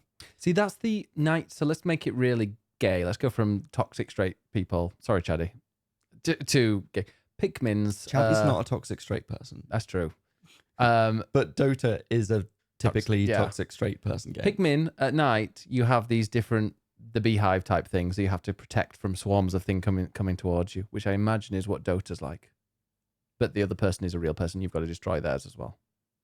There you go. I'm trying to put it on my terms so I understand what kind of game it is. Quite that, but sure. No. So each game lasts typically 30 minutes to an hour. So it's great if you want to play one or several games and definitely helps pass the time. So happy to be back playing. I'm glad because I know, yeah, Chad, you're in hospital and I'm glad that this is helping you pass the time. Can I also recommend Stardew Valley? Because you'll play Stardew Valley, you'll start playing it, and then they'll be like, "Hey, you need to, you've been discharged now. You need to leave. Please leave." That will be within like 2 minutes of playing Stardew Valley. I streamed for nearly 8 hours today, and I could honestly swear that it felt like about 3, which is quite dangerous. I mean, in that time, I've been sat playing Tears of the Kingdom, which is also completely whipped by. Yeah, I know. Yeah, dinner wasn't ready when I finished. Wow. Wow. How very dare. Right, should we talk about the headlines? Let's talk about it because we ended up doing another long podcast again. Right, you've got the headlines. I do have the headlines. Ric Flair to be added. No, it's going to No. be added to WWE. And I don't know who that is. You do now. Woo! That still means nothing to me. Woo! That's what he does. Great. Yeah. What a catchphrase. It is. First bit of news. Now, you're not really fussed about Alan Wake 2. No, the first one was the controls were too bad for me. I started it and I will finish that before the second one comes out. And the second No, you one won't. is, I will. The second one has now been delayed by 10 days, which is not very much, but it's to avoid release date clashes. Well, I like that they're honest. Well, exactly. Because the game is ready. And it will be at opening night live of Gamescom this week. The main reason I wanted to bring this up is just to read to you the games coming out in October. Oh, here we go. Okay? Because Are we in for a treat? well, it's just September. Okay, next week is Armored Core, which I'm very excited about. There's also Sea of Stars. I think it's the week after that. So that's 2 incredible games that I cannot wait to play. September, there are a ton of games coming out. Starfield at the start of the month. Baldur's Gate on PS5. On PS5. There's the Pinocchio Bloodborne game.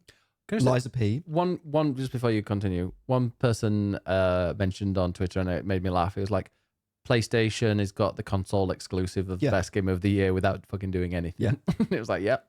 It was Wes, my old boss, that said that. Oh, hi Wes. Does he watch? Maybe. Oh. Lords of the Fallen is out next month. Like there are some really Fae good... Farm. September, I think. There you go. Like September is full of good games. And then there's October. Okay, so we have Detective Pikachu Returns on the 6th of October. Sure, give me a cute game.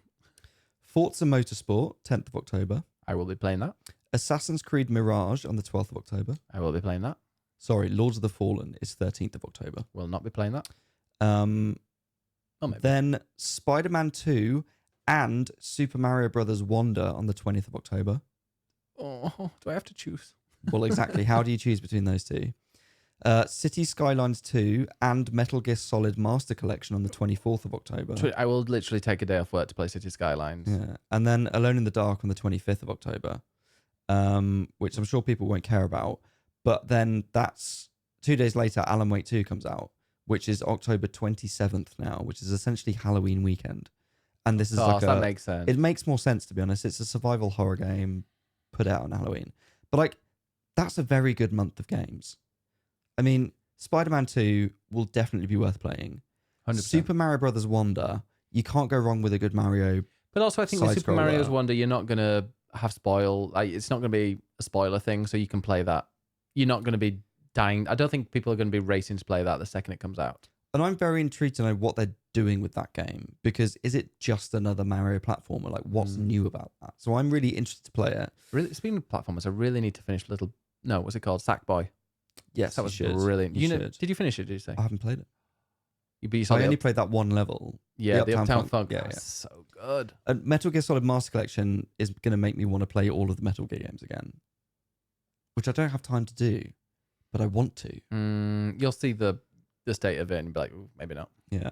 Anyway, I also want to play Alan Wake. So like that's a very good month of games, basically. I think November and December there's fuck all coming out, which is good because there is way too much. November and December? Like, honestly, not much. Okay, good. Because August, September, and October is like 3 months of just incredible games non-stop. I feel like there was something... November and December is going to be, fuck, what do we need to play before the end of the year? Yeah, that's actually good because then it kind of, which ones are we going to be talking about for our Game of the Year awards? Exactly. Stuff. I always look forward to that. We should definitely go to the studio for it. In fact, no, because we need a PC for it, don't we? Yes. September, October. November, we've got Fashion Dreamer. Great. Thirsty Suitors. Oh, that looks good. The Smurfs 2. No. WarioWare Move It. No, absolutely not. Love Wario. I hate WarioWare games. Like a Dragon, the man who raised his name. Yeah, that could be good. Call of Duty Modern Warfare 3. Don't give a shit. I really need to finish that Modern Warfare 2's campaign. Hogwarts Legacy on Switch, apparently, still coming out then. Super Mario RPG. Oh my god, yes. I was like, what? Yes, that is the one game I'm super excited for. Biomutant on Switch, apparently. No. Don't play that. I think December does seem to be dead, apart from Avatar. Oh yeah, and that's going to be terrible. Yeah. So apart from that, it's a lot. There is a lot. I'm just looking for... I cannot wait to play Mario RPG. I also keep forgetting about it, and then I'm like, I cannot wait to play it because it's a game I've wanted to play for forever, and I'm pretty sure it's about 12 hours long. Also, apparently Golem's coming out on the Nintendo Switch. Don't buy that. Especially not playing on the Nintendo Switch. Don't buy that. Oh, God. Roller Coaster Tycoon Adventures Deluxe. What the hell is that? Is that like Roller Coaster on the Windows Nintendo Switch? Why would you play it then? What is this? Wait a minute. What is this? Tycoon Adventures Deluxe. Oh, Tycoon's Adventures was... Roller Coaster Tycoon Touch, and it was an adaptation from it. That looks shite. Sounds terrible. Yeah. Don't get that. No, just stick with Planet Coaster. Yeah. A bit of Baldur's Gate news. So they released a hotfix on Thursday, and then they rolled it back immediately because it was fucking up people's save files. Yeah, we had friends being like, "Oh, I can't play it now." Literally, if you've saved on the new one, they then rolled it back, and then you couldn't go back or you couldn't continue it. So that fix is now done properly, and it's out. So you're good to go.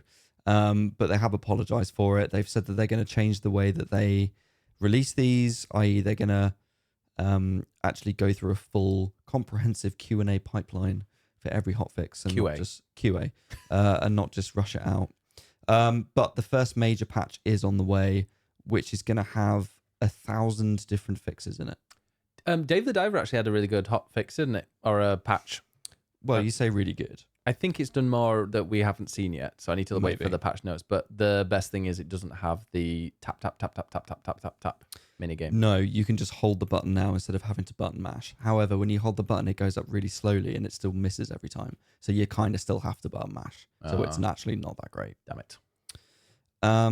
So yeah, there's going to be more stuff, more fixes for Baldur's Gate. So I think not a lot, but some reviews have basically said that the quality drops off in the third act. Yeah, I heard on some shitty website they said that. How dare. So I think if you are rushing through it and trying to get to the end, then maybe don't. Maybe take your time and wait for some hotfixes to come in and patch the end bits a little bit more. There are plenty of other games to play. Oh, for sure. Take your time. Twitch bans. Bans? Bans. They've now changed it so that people can't watch your stream when you ban them. Oh, I think that's an option rather than automatic. Yeah, it's an opt-in. Yeah. But if you want that, you've now got that, which is, a good I want thing for some people. people. I want people to watch me so that I can shit on them for a little bit and let them. Well, some people don't want that. Some people Exactly. have got Some people have stalkers, stalkers. or I whatever know. else. Yeah, So just personal. yes, that's fine. But I also, but that is mean, out there if as an option.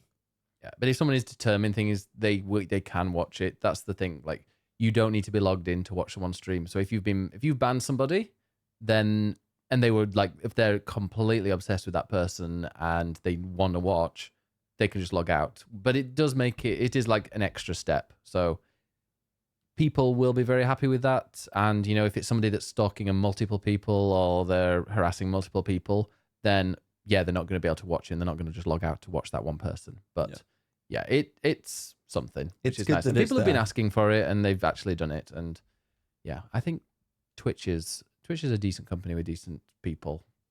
Mostly. Well, speaking of Twitch, this isn't really news, but just can I just say just the a guy, shout out. I mentioned before that the tags, that there's a problem with tags capitalization and Mhm. stuff. The guy who was like, yeah, we'll work on it. I'll make a note and we'll do it. Left. It was Tom Vermilly. Oh, him. Yeah, he was the one. And then he said he's quitting. Great. So hopefully he'll pass on that information, but maybe not. Great. Not really news, but just a shout out. I did a feature this week. Oh, we're bigging you up, are on we? Twitch. Yes, please. About AI streams on Twitch. You may have seen there is a big rise in sort of deep fake AI streams. There's this Ask Jesus stream. There's presidential debates. There's streamer drama where it's making deep fakes of famous streamers, and it's just all AIs talking, and you put stuff in chat and they talk back to you, and there is a lot of that going on. And I think a lot of people don't really like it. I don't particularly like that kind of content, to be honest. I think it's a bit silly. Yeah. But I did a bit of an investigation into why that's on the rise.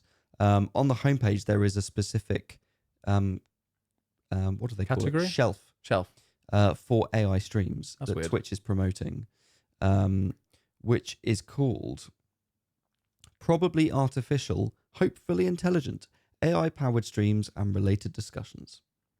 So Twitch is kind of pushing this. Yeah, that's weird. I mean, you have to scroll down a long way on the homepage, but they're kind of pushing it. Most of these streams are actually coming from one company called the Singularity Group. And they are a group of activists that are using new technology to promote activism and whatever they want to do. So they're basically trying to push AI.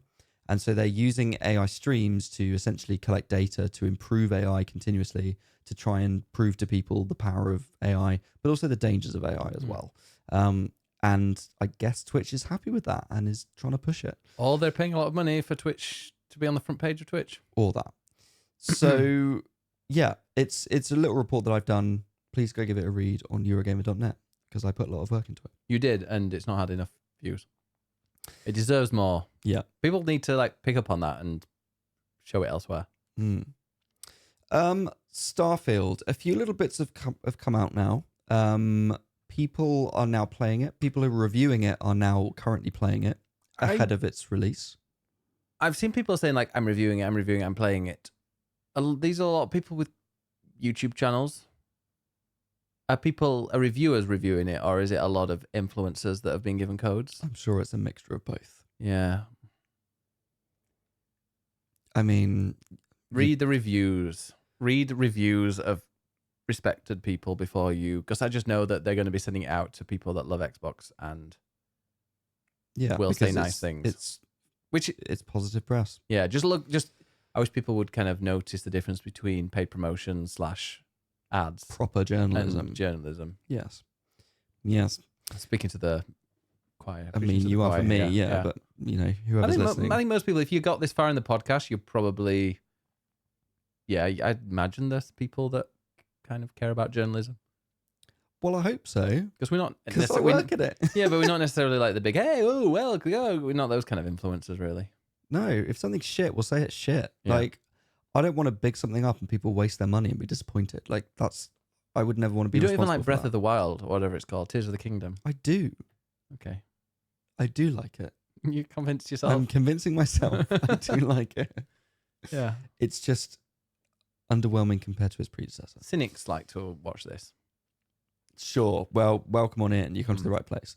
Anyway, a few little bits have now come out about Starfield, and Bethesda's. This is a headline from today, so this is a today story. Bethesda's head of publishing hits back at Starfield's start screen criticism. That's one thing I hate about the new Twitter is that people are desperate for engagement because he pays out money if people have got like 1 million views on their tweets 3 days in a row. That's why every single really popular tweet has a really annoying poll below it by some random blue tick hack because they're just desperate to get their numbers. Yep. So that they can get paid by Elon, and they won't actually do that, but they're just engagement farming. So this is also a bit of a shitty thing. It's a former Blizzard developer called Mark Kern. Yeah, I recognize the name. And he tweeted a screenshot of Starfield's start screen. So just the beginning of the game. Yeah. And it's like, do you really want that to be that exciting? I mean, you're literally just going to press start and play the game. Also, it's a logo. It doesn't really matter that much. Anyway, he tweeted saying the physiognomy of start screens. Did you hear about that word? Tell me about that word, Ben. Well, no, I don't know who it was on Twitter, but that word's like never used, and they Googled it, and apparently it's used in Nazi terminology. Great. The start screen of a game can reveal a lot about how rushed the team was and how much pride they took in their work. Starfield's start screen either shows hasty shipping deadlines by a passionate team overworked or a team that didn't care. Start screen are often done at the very end of development. Teams are too busy making the core game. It's quite common for the start screen to completely change once the game is shipping or on patch 0. Teams that take pride want to put a good face forward and will often redo these just prior to game going live. I mean, fuck off. It's bollocks. How many views? He hasn't had like 2 million views on that. I mean, probably because people are talking about it, and it's Starfield, and anything Starfield gets people riled up. And I'm sure he's probably not wrong that these things probably are put together at the end, but that's not indicative of the quality of the rest of the game. You can't. That's literally judging a book by its cover, saying the start screen isn't good enough. The game's going to be crap. If the cover doesn't look that good, then obviously that was hastily done, and the entire book was hastily written and overworked. Bollocks. It's absolute bollocks. And luckily, but yeah, we're making that even worse by promoting it and talking about it because this person was just so desperate for attention. I don't know. Are they someone that's desperate for attention, desperate to get as much money from Elon as possible, which he won't get?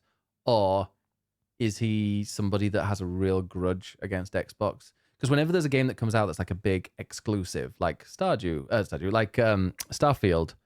there are going to be just the worst people online. The PlayStation obsessives that want to talk about how terrible it is and will literally just spend their entire day retweeting stuff about glitches and everything.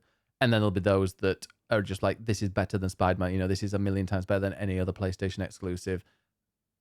Sad fucks. Full of sad fucks. And this person is a grown adult. Why is he... Well, this is the thing. So the Bethesda publishing guy has basically come back saying that the game's menu has been that for years. It's one of the first things the team settled on. Having an opinion is one thing. Questioning outer developers care because you would have done it different is highly unprofessional coming from another dev, which is exactly this guy's going to be unemployable. I mean, I guess part of the reason we're bringing this up is a bit of a warning of just there is about to be a lot of shit online about Starfield. Yeah. It's going to bring up a lot of good reporting and a lot of good analysis and reviews, and then a load of fanboyism on social media. If if that is literally coming from devs themselves bringing this up, ignore it. There's just gonna be accusations flying around everywhere. If a publisher gives it a 10 out of 10, 5 out of 5, whatever, there'll be 1 million accusations in there about being paid to do certain thing or being paid by certain things. And if they give it a crap score because of glitches and whatever's in it, they're gonna be accused of being paid by Sony and all this. It's annoying. Really, really annoying. And I think social media makes things 20 times worse. It exacerbates these things. So especially please use some common sense if you're reading around the internet around video games in general. But I think Starfield is about to bring up the worst in people. The worst in people. Yeah. And especially now it kind of literally pays to like farm for attention. Yeah. By posting the most ridiculous stuff. Don't let them do it. No.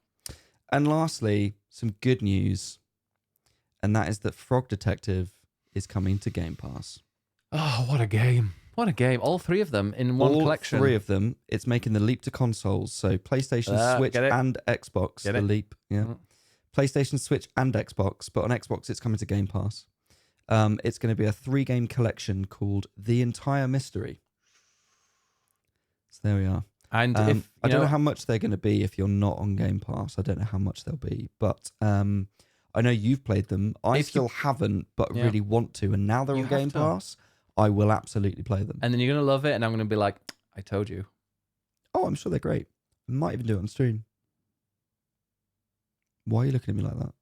I told you. I told you. See, it was so good. It just went over your head. I mean, I barely listen to what you say anyway. I think you will love it. It's weird because the first two are really, really short and cute little, very small puzzle game bits and like self-contained stories on their own. Then the third one's like, yeah, let's make this into a story and let it go places. And it's just brilliant. You can do it in one stream. You can do it in like 4 hours, all three of them. You should definitely do it in a stream because it's brilliant. I will. Maybe that will be like a fun extra stream because they'll be a little bit longer than my usual. So yeah, do it on a Saturday or something. Maybe like over Christmas or something. Yeah, that's when I did it. I think I did it in in January. Yeah, that might be fun. Definitely.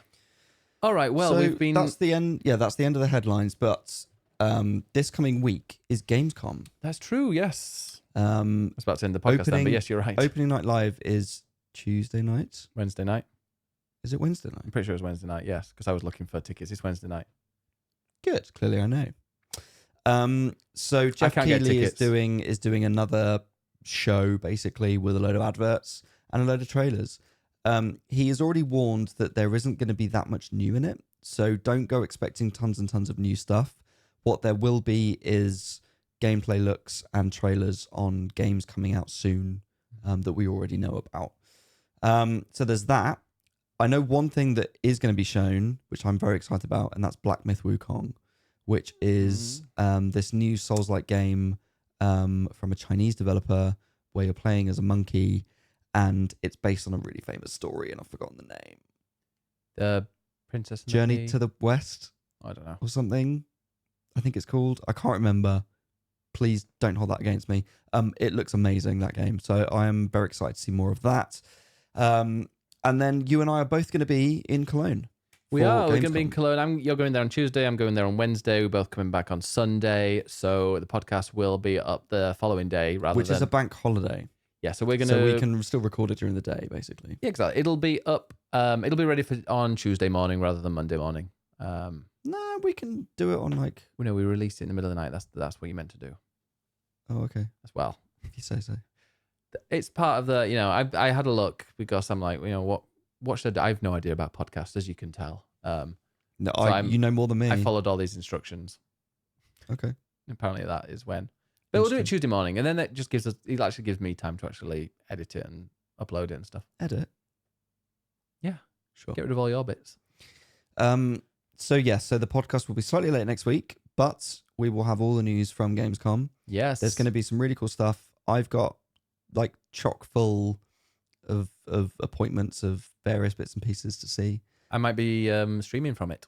They have streaming booths. Ooh. So I might end up streaming quite a bit there. Who knows? Nice. Might be, a couple of hours here and there.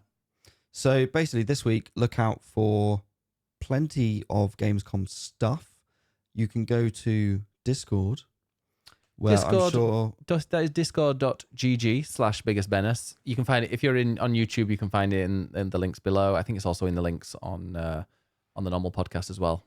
And I'm sure we'll be posting pictures and thoughts. Go to Eurogamer.net, where I will be posting previews and interviews that I have.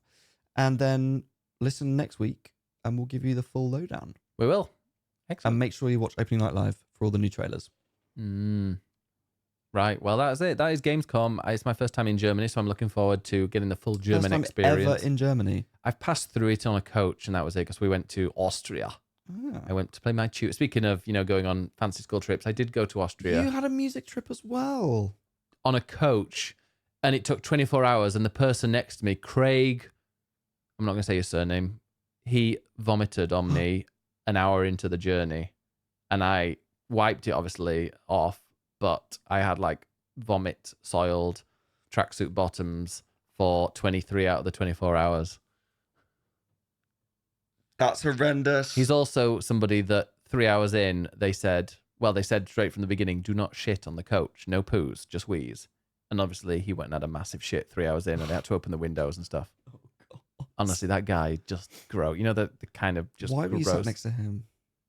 Gus, we were always sat next to each other. Gus, I kind of got on with him, but he was the saxophonist and I was a tuba player, and obviously they go together.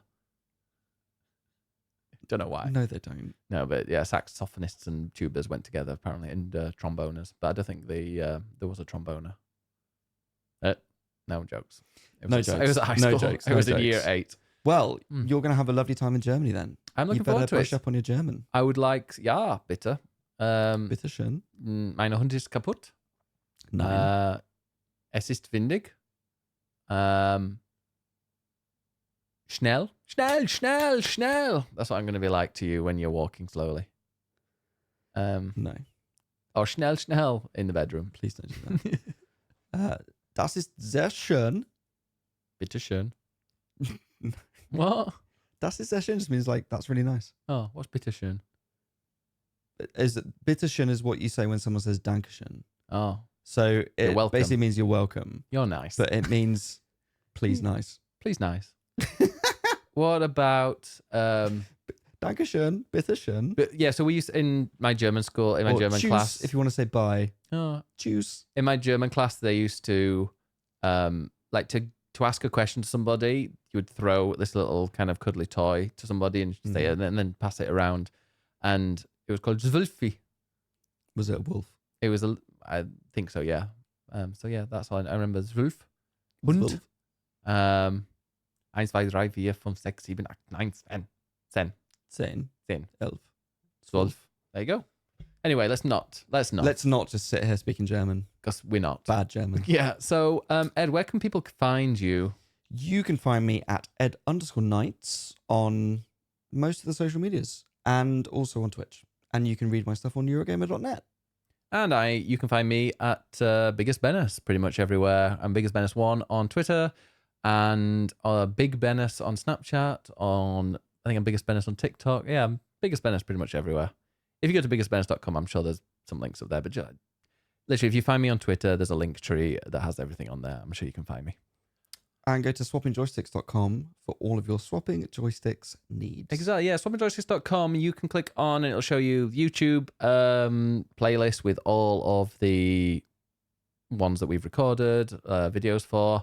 Plus, if you go and click on the RSS or Spotify or Apple podcast one, you can listen to any single episode or every single episode we have ever released. Very nice. And yeah, you might want to just go, you might be like, you know what, 2021 January, I want to go and listen to what games were out then and what they were playing. You can just go and do that. Indeed. You can also listen to like the first 10 episodes when we were just friends. Lol. Yeah, that's 101 episodes. 101. That was, oh, damn it, that was going to be like our question. If we had a theme, I would have been like, as it's 101, what would you put in room 101? What's one game? Let's finish with this one final question. What's one gaming Remind thing? me, is that something good or bad? Bad. Oh. I think it's 1984 George Orwell thing. Yes, that's true. So room 101, True. what would you like to put into room 101? What gaming thing? Call of Duty. No, I mean like what gaming mechanic or, I mean, you can put the whole of the Call of Duty. The franchise. entirety of Call of Duty. And the people that play it? Yeah. I would like to put in... I will say Call of Duty is not actually that bad a game. It's just, it's not for me and I don't like the people that play it. And I think it I would brings play out, it. Well, you're an exception. I think it brings out the worst in people, that game and that franchise. Yeah. I would like to put in free-to-play mechanics. Because of Marvel Snap. Yeah. And I've gone along with it a lot, but now Marvel Snap actually got its claws into me. I'm like, oh, this is dangerous. Mm. And also a game that is free to play and does something, and a game that's not free to play and does the same thing is so much more of a better game when it's not got the free to play stuff and the paywall stuff, because nothing is then behind any gate. Mm. And they'll always be, when it's a free-to-play game, they'll always be wanting to kind of get the whales, because the whales that spend thousands and thousands and thousands, they're the ones that make the most money. Oh, yeah. So they're the ones that they want to kind of grab with certain things. Whereas like, no. Don't be a whale. Don't be a whale. Anyway, I am turtlenecking right now, so I do have to go. Thank you very much for listening. Go to swappingjoysticks.com for all your joystick swapping needs, and we will be back next Tuesday. But if I don't see you through a week, I'll see you through window. Don't start that. Bye.